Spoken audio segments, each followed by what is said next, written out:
Buccaneers losing on Thursday Night Football to the Atlanta Falcons 29-28. This was a killer loss for the Tampa Bay Buccaneers in those beautiful creamsicle uniforms. Fellas, you still trust Baker to get this Bucs teams to the playoff? I got some important information for y'all. There's no better place to win cash while watching sports than PrizePicks. Football season is here and basketball season is here, so there's absolutely no better time to join. It's super easy to use. To create a lineup, all you got to do, select a few player stats, pick more or less.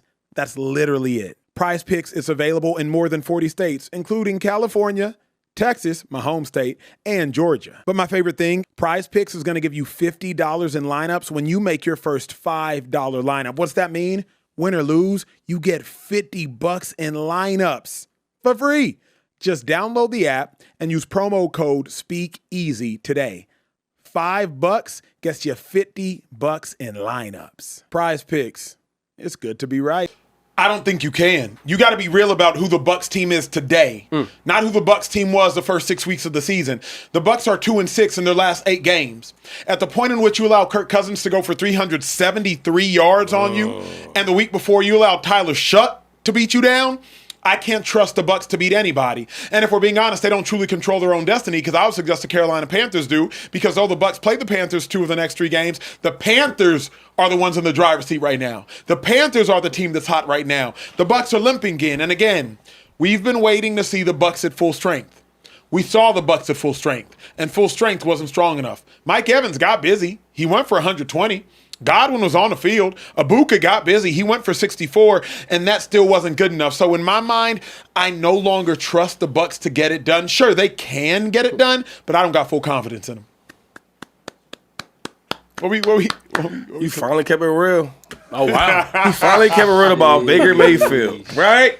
I mean, God's sake, I was hoping he wants the MVP again. Anyway, yeah, man, it's curtain calls for them Buccaneers. Curtain calls? Yeah, I mean, I'm just saying, like, you in a bad division, battling with bad teams. That's true. Right? You just had the nerve to say that the Panthers might make the playoffs. Think about how that sounds. That's just all bad. And they battling right there with them. Like, Atlanta beat you? Atlanta been trying to give up games for the last 5, 6, 7 weeks. Correct.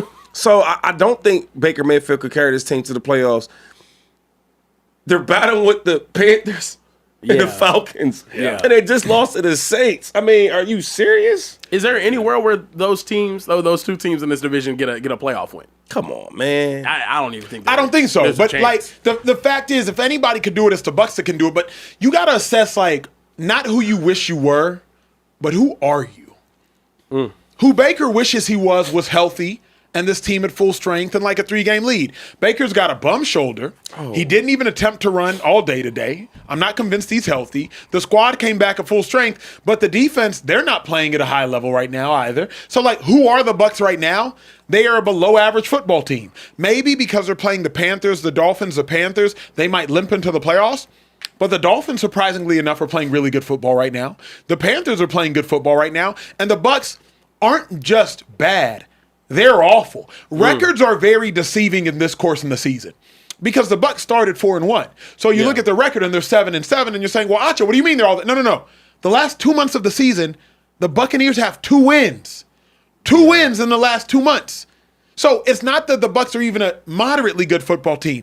America, the Bucs are terrible, and Baker's not playing at a very high level. Good day today. Yeah. Shout out to him today. Mike Evans showed up. But how can you believe in them to do anything? I want to revisit this conversation because we talked about it after they dropped that game to the Saints this past weekend.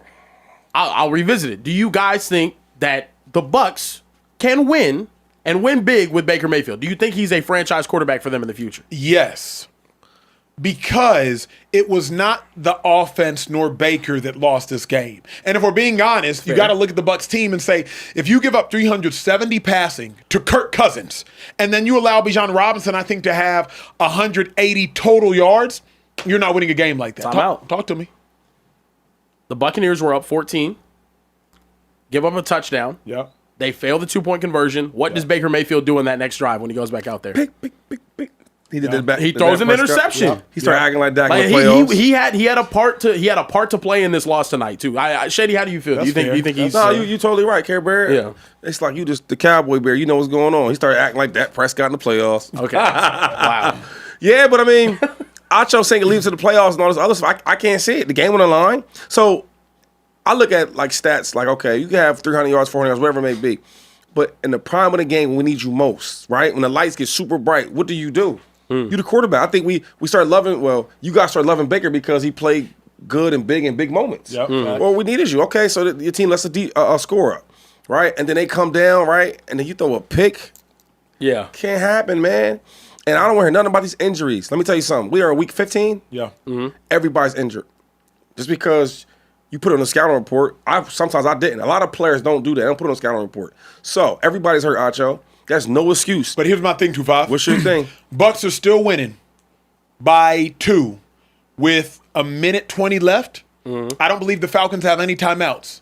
Yeah. Bucs have an offensive or defensive minded head coach. Last I checked, incredibly defensive minded. Wait, real quick. You go there. They didn't play conservative. They threw the ball. Who you talking about? You talked about when they got the ball back with 1 minute left, right? Yeah. They was down 2. No, I'm saying this. The Falcons were trailing. Bucs had the lead. Right. So, like, keep your lead. Boy, they had the ball too, though, and they gave it up. Yes. Yeah. He's right on that. They were in a 3rd and 28. But before you got there, though, when you're a quarterback and it's your team, close the game out. That's why you have 4-minute offense. 2 minute. You have all these different things. 4-minute offense is, listen, we got 4 minutes left. Let's ice the game away. Yeah, let's not put the game in the defense's Shady, hands. with the marginal running game, 4-minute offense, and you know better than I, but as a defender, I know about it too. 4-minute offense is, hey, let's run. Let's get to 3rd and short. If we have to do a play action or a bootleg, quick dump off pass. That's not all the time. But 4-minute offense is predicated upon running the clock. No, running offense was trash today. 22 carries, 88 yards.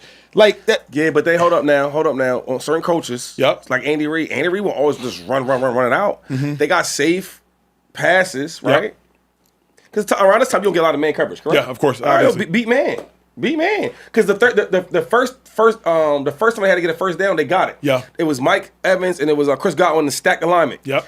Chris Godwin fakes in and it cuts out. Yep. First down. Yep. Okay, now they had to take their timeouts. Yep. So all I'm saying is you had a chance to close the game out on offense and you did not do that. Yeah. So we're not going to blame the defense. Defense has something to do with it. No, it has something to do with it. Thank you. I mean, but hold on. Hold up. All the money and all the talent is on what side of the ball? It's not all of it, bro. A lot of it. Yeah. A decent amount, but Levante David is still over there. Vita Vea is Oh, getting paid. wait, hold on. I'm holding. Who? Levante I David. play with him. He getting paid. Nice, but he's older. Sure. All right. Vita Vea. Cool. Vita. Yeah. All right. Who else? Antoine Winfield. He nice. You know what I'm saying? Like That's 3. That's it. On offense, That's still a good amount, though. on offense, you got all the big dogs. First of all, when you guys talk about a quarterback leading the team to the playoffs, he's a $100 million quarterback. That's not even a big dog. He's a 4-year, $100 million guy. my bad, I ain't know $100 million was nothing. My fault. I mean, compared to the real guy, money, like, Bro, but here's my thing. he making less than half. No, of it's Trevor $100 Lawrence million, is. dog. Shady, but let's be honest. The Tampa Bay Buccaneers are a defensive team. Like they're a defensive team because of the coach. Because of the coach and because of the roster. In my mind, Mike Evans is on year 12 I or couldn't see him 13. tonight. He like he was a year He did. 3. He could. He could But tonight. like Balling. the Bucks have one offensive player that scares you, maybe 2, because I count Bucky as a half and I count Abuka as a half. Okay. So And like Mike Evans. maybe and I mean, But he can't go. Mike was getting. He was. Mike got crazy busy today. Yeah, so crazy busy today. Chris Godwin's another one. He don't count. Chris Godwin don't count. He does. The only point I'm making is this: if you have a defensive coach and a defensive team, and you're up by 2 points with a minute left, and the opposing team has no timeouts, I need you to seal that game. Especially 2-5. You're not facing Lamar Jackson. You're not facing Prime Aaron Rodgers. You're facing Kirk Cousins. Kirk Cousins couldn't even drive the ball down the field half the game. And mind you, Drake London's not out there. Their best player on offense right now is Kyle Pitts, who many people called a bust through the first 3 years of his career. Hey, if you had him in fantasy tonight, bro, and he Got blessed busy. you in a playoff game. But you know what I mean? Like you're not Yeah. facing and the last point that Shady made earlier, I think the Atlanta Falcons have won one game in the last 2 months. Like the Falcons are a bad football team. So wait, hold up. I just can't Baker Mayfield in the offense, bro. You put them out there first. You should put them out there first. Solid running game. I guess okay, the offensive line. Like you blame them first. Yeah, bro. Y'all gotta put the game away. Yeah, I hear you. The Bucks. I mean, guys, the Bucks tonight gave up a 3rd and 28 and turned it to a 4th and 14, and they gave that up. Yeah, And then also, can't happen. fellas, the Atlanta Falcons tonight had 19 penalties. For for over 125. Those are bad college team stats. Like that shouldn't be happening in the National Football League. And you found a way to lose that game. I don't know. Also, Kirk Cousins getting busy like he did though. I think he was 30 or 44 with like 300 I think 373 passing yards and 3 touchdowns tonight. Completely inexcusable. You just can't let that happen, bro. The Bucs are nasty, and I don't think they deserve to be the playoffs. At least I've seen the Panthers beat some good teams later on and get kind of hot, I guess. But anyway, I digress.